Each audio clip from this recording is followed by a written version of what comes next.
Actually, hindi ko na siya minindset ngayong araw. Minindset ko siya kahapon pa, the other day pa. After nung natalo kami sa Ateneo, sobrang frustrated ko, like I can't stop myself na umiyak kasi alam ko talaga na sobrang dami ko pang pwedeng gawin para sana ginawa. Kaso puro mali yung mga ginawa ko. So, ayun, mindset ko kahapon na hindi pwedeng manalo ang Lasal since birthday ko ngayon and I don't want to start the day ng talo, ng malungkot ako. So, ayun. Siguro birthday buff. Mindset ko lang na hindi talaga pwede. And of course, nag-team meeting kami kagabi.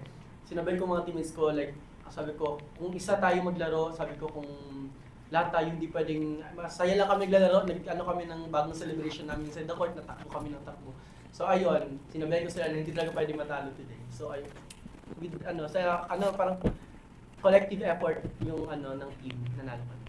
Actually, it doesn't matter sa akin kasi hindi naman sa nakuha ko na siya lahat. I mean, nakuha ko na siya before and regardless kung makuha ko man yan ngayon or hindi, ang pinaka-importante sa akin, championship na lang talaga.